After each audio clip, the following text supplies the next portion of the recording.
오늘 본문의 말씀을 통해서 모세도 아론도 가나안 땅에 못 들어가게 됩니다. 본래는 10명의 족장들의 불신앙으로 말미암아 여호수아와 갈렙 외에는 가나안 땅에 못 들어가리라 말씀하셨어요. 여호수아와 갈렙 외에는 이렇게 말씀하셨으니까 이미 진작에 하나님 마음속에는 모세도 아론도 들어가지 못하리라 이런 계획이 있으셨던 것이죠. 자, 오늘 말씀이 펼쳐지는 배경이 어디냐면 1절에 이렇게 나와요.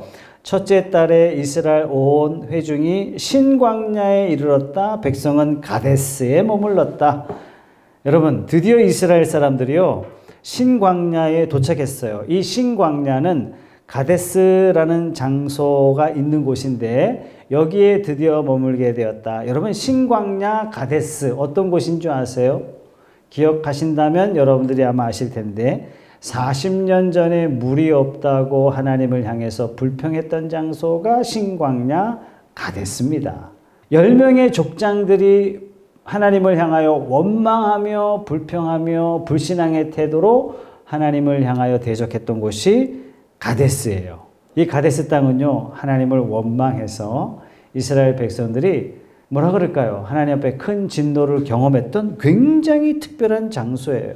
사랑하는 성도 여러분, 불신앙은요 신앙의 진보를 딱 멈추게 만드는 것입니다. 앞으로 더 이상 나가지 못하게 해요.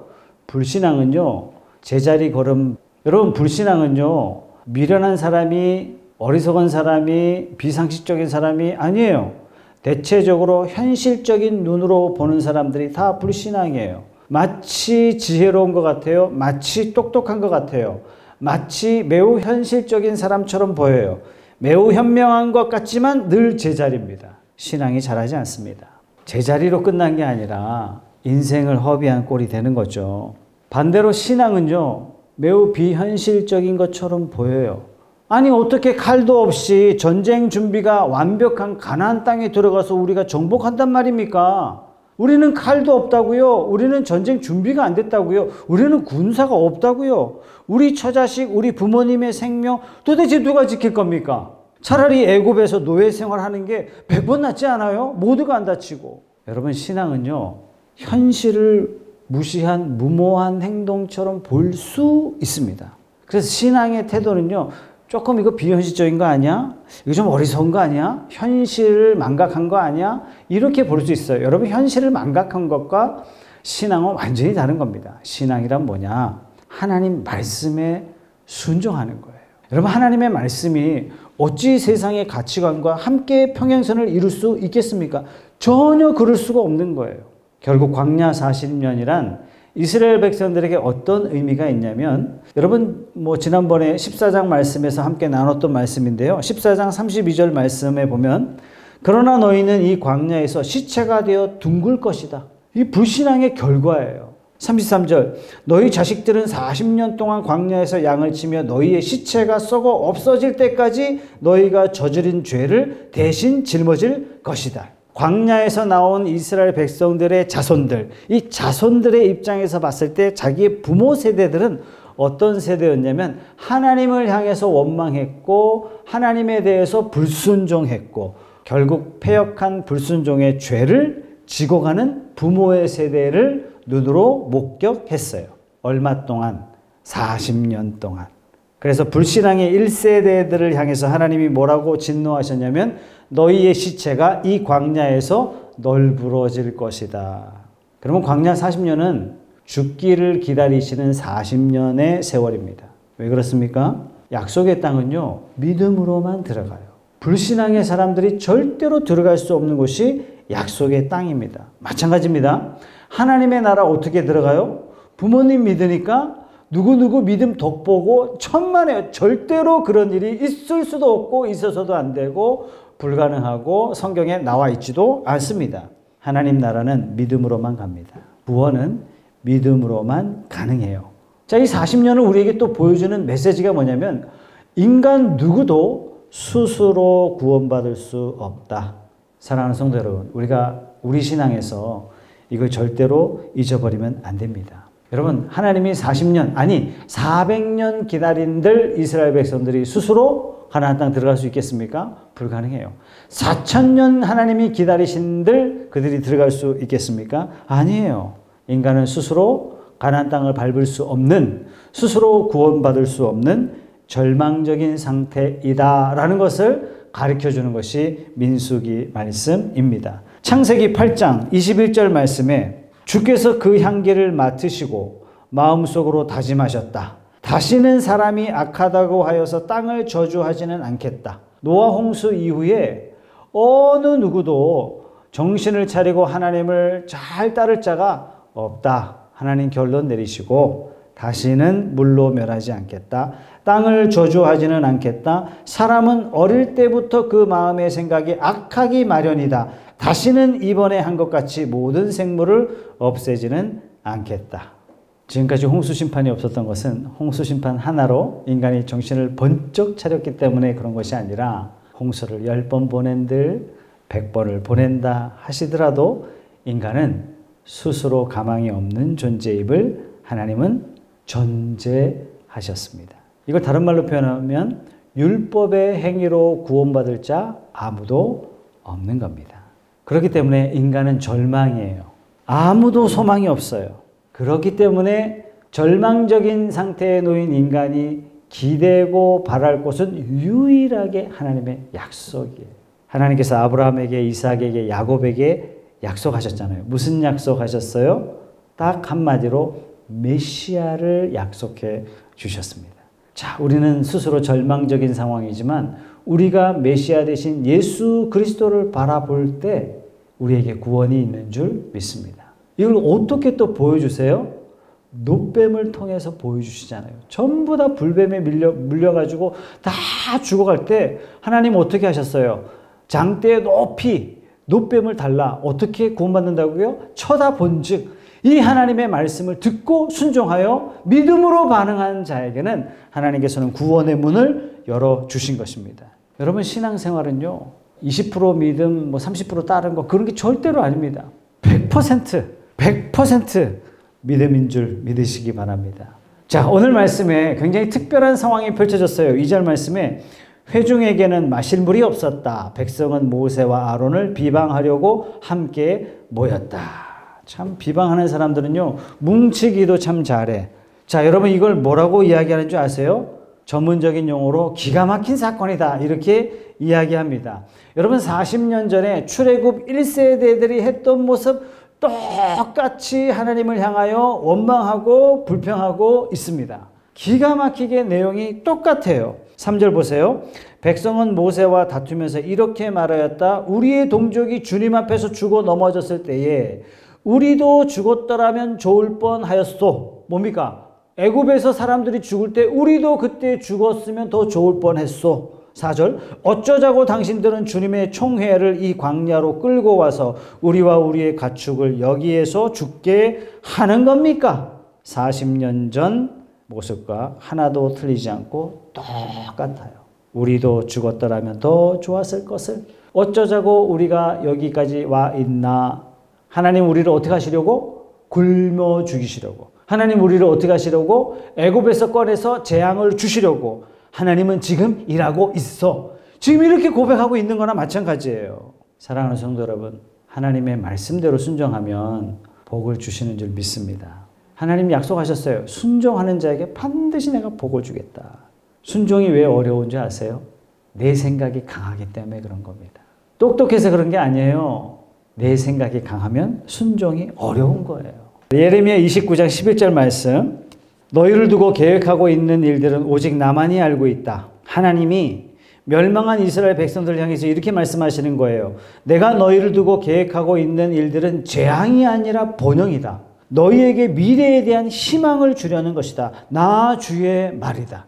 하나님이 우리에게 말씀하시고 하나님이 우리에게 인도하시는 궁극적인 목적은 우리에게 번영을 주시고 우리에게 희망을 주시기 위함인 줄 여러분 확신하시기 바랍니다. 이스라엘 백성들이 이 말씀을 듣지 못한 것이 절대로 아닙니다. 하나님이 아브라함을 부르셔서 너는 내가 시키는 대로 순종해라. 어떻게 하신다고요? 내가 너를 복주고 복주겠다. 너 아무것도 하지 마라. 네 이름을 창대케 하겠다. 너 아무것도 하지 마. 너를 저주하는 자에 내가 저주하고 너를 복주는 자에게 내가 반드시 복주겠다. 이 세상에 복된 자로 하나님이 세우시기를 원하셔서 하나님의 백성을 부르셨습니다. 이 사실을 이스라엘 백성들이 몰랐을까요? 이스라엘 백성들 마음속에는요, 나는 아브라함의 자손이야. 이 대단한 정체성이요, 이스라엘 백성들 민족성 깊숙이 뿌리 박혀 있는 것이 이 사상입니다. 그런데 이들이 하나님을 향해서 우리를 저주하시려고, 우리를 죽이시려고, 우리를 괴롭히시려고, 우리를 이렇게 인도하셨습니까? 사랑하는 성도 여러분, 하나님이 여러분들을 인도하실 때 복된 길로 인도하시는 줄 믿으시기 바랍니다. 여러분, 이걸 믿지 못하기 때문에 자꾸 내 생각이 가미되어서 이렇게 하면 좋겠다, 저렇게 하면 좋겠다, 이렇게 아우성 치는 겁니다. 아브라함의 후손이 어떻게 믿음으로 반응하는지 보세요. 7절 보세요. 그때 주님께서 모세에게 말씀하셨다. 8절, 너는 지팡이를 잡으라. 너와 너의 형 아론은 회중을 불러 모아라. 그들이 보는 앞에서 저 바위에게 명령하여라. 그러면 그 바위가 그 속에 있는 물을 밖으로 흘릴 것이다. 너는 바위에서 물을 내어 회중과 그들의 가축대가 마시게 하여라. 10절, 모세와 아론은 총회를 바위 앞에 불러 모았다. 모세가 그들에게 말하였다.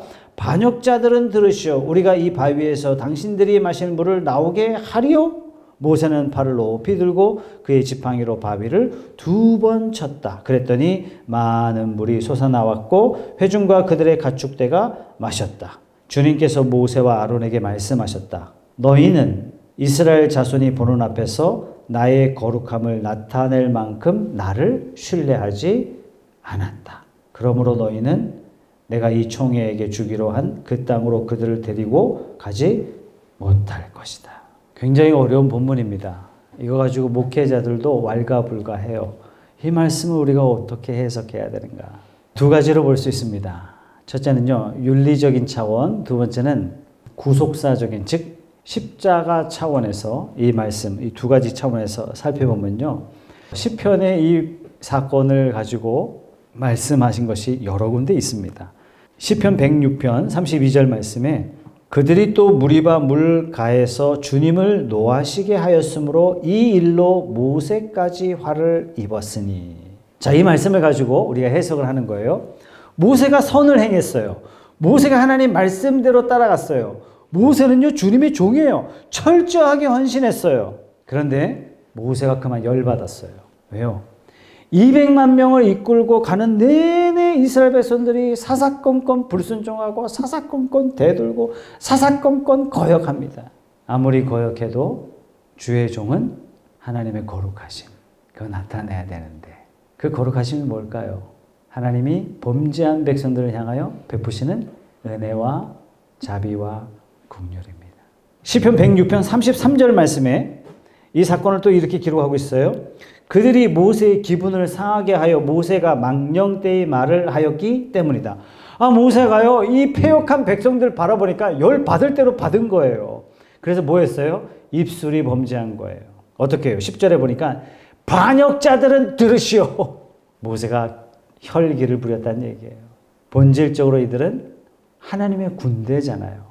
여러분, 이 본문 말씀 속에는 여러분 민수기 12장 가면 모세는 온유함이 지면에 어떤 사람보다 뛰어나다. 모세만큼 이 세상에 온유한 사람은 없다. 하나님께서 인정해 주셨어요. 그런데 그런 모습이 오늘 본문 속에는 나타나지 않습니다. 모세가 어떻게 얘기했어요? 이 반역한 자들아! 그러면서 우리가 이 바위에서 당신들이 마실 물을 나오게 하리오. 우리가가 누구예요? 우리가. 모세와 아론, 우리가 너희들 위해서 물을 댈까? 이렇게 얘기한 거예요. 하나님께서 이 부분을 기뻐하지 않으신 것이다. 굉장히 도덕적인 차원에서 우리가 성경을 본 거예요. 여러분, 웬만한 상식적인 사람이라면 지금까지 해석에 대해서 여러분들이 뭐 그렇게 납득이 된다 이렇게 하시겠죠. 근데 이걸로만 끝내셨을까? 그렇지는 않습니다. 여기에는 어떤 의미가 있냐면요, 우리가 성경을 예수님을 중심으로 살펴보는 안목을 구속사적인 안목이다 이렇게 이야기를 합니다. 자, 하나님이 아브라함을 부르셨어요. 그리고 약속해 주셨어요. 어떤 약속해 주셨죠? 너의 씨로 말미암아 천하 만민이 복을 얻으리라. 이게 하나님의 궁극적인 계획이에요. 아브라함을 부르신 목적이고 하나님께서 아브라함을 부르셔서 이 역사를 이루시고자 하시는데, 이 역사가 뭐냐면 천하 만민이 복받도록 하기 위해서 하나님이 아브라함 부르셨고, 여러 사건 속에 하나님이 친히 개입하시고 인도하시고 사인을 보내주시고 여러 가지 일들을 하셨단 말이죠. 자, 지금 이 민수기 20장은 어디에 와 있는 겁니까? 아브라함을 통하여 천하 만민이 복을 받는 그 역사를 지금 움직이시고 계신 것입니다. 이 구원을 이루어 나가시는 과정인 거죠. 자, 그렇게 봤을 때 모세는 어떤 사람이냐면, 요한복음도 이야기했고 히브리서도 이야기했죠. 요한복음도 히브리서도 뭐라고 이야기해요? 율법은 모세 때까지요, 은혜와 진리는 예수님 시대다. 다시 말해서 모세는 어떤 사람이냐면 율법의 대명사예요. 그렇기 때문에 모세는 어떤 일을 하지 않았더라도 모세는 은혜의 땅 가나안 땅에는 반드시 못 들어갔을 겁니다. 왜? 하나님의 계획이 그러니까. 가나안 땅은 어떤 땅이냐면 하나님이 약속한 땅이에요. 가나안 땅은 어떤 땅이에요? 하나님께서 베푸실 은혜의 땅이에요. 저와 여러분들에게 가나안 땅은 어떤 땅이에요? 천국입니다. 이 가나안 땅에서는 누가 역사하는 거예요? 여호수아. 다른 발음이 좀 틀리지만 실제적으로 유태인 보고 발음을 하라 그러면 여호수아는 예수예요. 그래서 율법은 모세 때까지요, 은혜와 진리는 예수로부터 말미암는 겁니다. 그래서 모세 자체는요, 광야에서 사역자로 하나님께서 부르셨고, 광야를 끝으로 하나님께서는 모세를 부르시려고 준비하고 계셨어요. 이게 본래 계획하심이라는 사실이에요.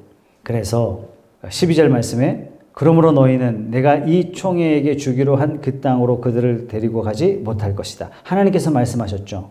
하나님께서 모세, 아론 너희들은 가나안 땅으로 못 들어간다. 하나님께서 야 너는 못 들어가. 그러면 안 되잖아요. 그죠? 모세 40년 동안 하나님 앞에 고생했는데, 하나님 앞에 불처럼 바람처럼 쓰임받고 얼마나 놀라운 일들이 많았습니까? 하나님 내가 이렇게 생고생했는데 가나안 땅 복이라도 해주셔야 되는 거 아닙니까? 할 수 있지 않습니까? 그런데 하나님께서 야 모세, 아론 너는 안 돼, 이렇게 말씀하세요. 여러분, 하나님은요 정확하신 분이세요. 하나님은 공의로우신 분이십니다. 다시 말해서 모세 너는 가나안 땅 들어가면 안 돼 하시는 거에 대한 합당한 하나님의 명분이 있으셔야 된단 말이에요. 그래서 14절 말씀에 너희 둘이 신광야에서 나의 명을 어겼기 때문에 그 땅에는 들어가지 못한다. 무엇을 어겼어요? 모세가 도대체. 8절 말씀 보십시오. 8절 말씀에 저 바위에 명령해라 라고 하나님 말씀하셨잖아요. 저 바위에 명령해서 물을 내서 마시게 하라. 이 하나님 명령입니다. 이 명령에 대해서 모세는 어떻게 반응했는지 보세요. 지팡이로 반석을 2번 쳤어요. 그리고 마시게 했습니다. 자, 반석. 여러분, 이 영어 성경에 보면요, 여기에 나오는 이 반석을 a rock이 아니라 the rock이에요. 바로 그 반석이에요.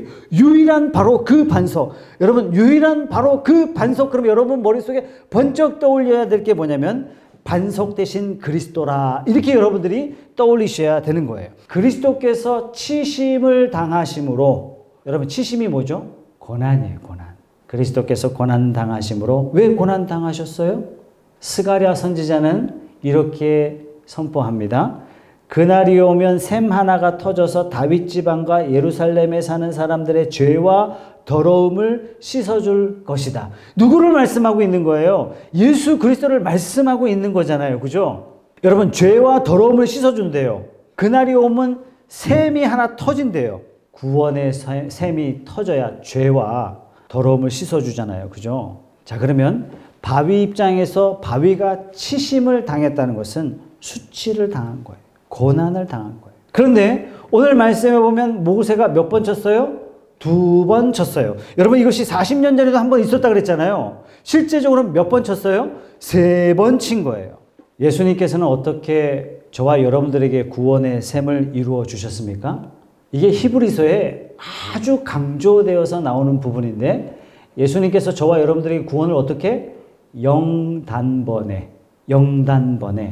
영원히 단 한 번으로 저와 여러분들에게 구원을 베푸신 줄 믿습니다. 예수님이 어떻게 자신을 드렸어요? 저가 단번에 드림으로 구원을 이루어 주셨습니다. 쉬운 말로 하면 한 번에.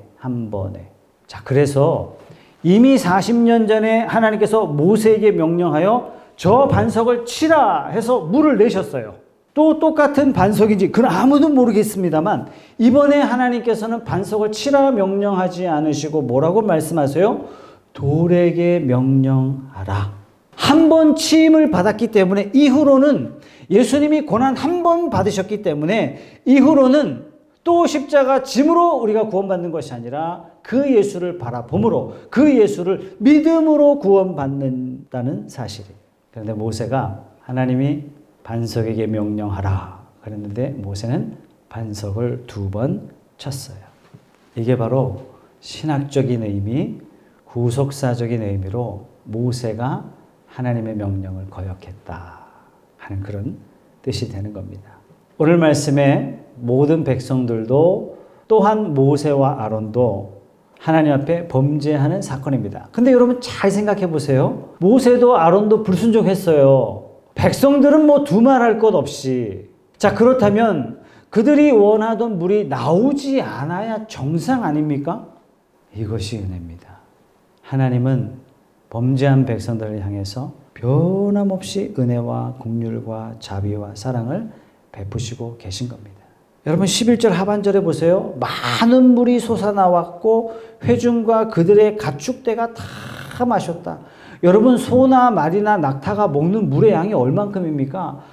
낙타는요 하루에 6드럼을 먹는데요. 하나님께서 어떻게 물을 베풀어 주신 거예요? 풍족하게 물을 베풀어 주셨어요. 누구에게? 순종하는 자에게? 누구에게? 예쁜 사람에게? 누구에게? 착한 사람에게? 아니에요. 모두가 다 범죄했음에도 불구하고 하나님은 당신의 백성들에게 변함없이 은혜를 베푸시고 계십니다. 어떻게 물이 나왔어요? 모세가 쳤기 때문에 나온 것이 아닙니다, 여러분. 모세가 어떤 행위를 했기 때문에 물이 나온 게 아니에요. 죄가 더한 곳에 은혜가 넘치도다 하시는 하나님의 긍휼과 자비하심을 통해서 하나님이 조건 없이 베풀어 주시는 은혜와 긍휼로 말미암아 하나님께서 물을 베푸신 줄 믿습니다. 여러분 이 하나님이 우리 하나님이에요. 내가 뭐 잘못하면 하나님이 나를 벌하실까 봐 두려워 떨지 마세요. 그거는 이 우상 숭배나 똑같은 거예요. 내가 좀 잘하면 하나님 앞에 떳떳하고 모가지가 뻣뻣해가지고 교만하고 잘못하면 뭐 교회도 안 나오고 뭐 좀 죄 좀 씻고 하나님 앞에 나올 게 면목이 없으니까 그게 다 우상 숭배의 습성을 가진 사람들의 커다란 특징이에요. 하나님은 믿는 자들에게 변함없이 은혜와 긍휼과 자비를 풍성하게 베푸시는 줄 믿으시기 바랍니다. 우리가 잊지 말아야 돼요. 하나님의 은혜와 긍휼을 경험하는 우리의 현주소는 뭐냐 이거예요.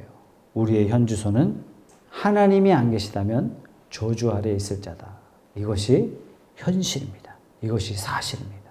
그런데 저주 아래에 있는 저와 여러분들을 예수님의 십자가 아래에 있는 자로 저와 여러분들을 바꾸어 주셨습니다. 하나님께서 우리를 보고 은혜와 긍휼을 주시는 것이 아니라 그리스도의 십자가와 그리스도의 은혜를 보고 저와 여러분들에게 한량없이 은혜를 부어주시는 줄 믿으시기 바랍니다. 13절 말씀이에요. 여기에서 이스라엘 자손이 주님과 다투었으므로 이것이 바로 무리바 셈이다. 주님께서 그들 가운데서 거룩함을 나타내 보이셨다. 하나님께서 거룩함을 나타내 보이셨다. 이 거룩함이 도대체 뭘까요? 이스라엘 백성들은 하나님을 대항했어요. 이스라엘 백성들은 하나님 앞에서 범죄했어요. 이스라엘 백성들은 하나님 앞에 불순종했어요. 그러나 하나님은 거룩함을 나타내 보이셨습니다. 하나님이 나타내신 거룩함은 물을 풍족하게 주시는 하나님의 은혜와 긍휼입니다. 사랑하는 성도 여러분, 이분이 바로 우리의 하나님이세요. 그 하나님을 바라보시고 그 하나님만 추구하시고 이 하나님 안에 만족을 누리는 저와 여러분의 인생이 되시길 주님의 이름으로 축복합니다.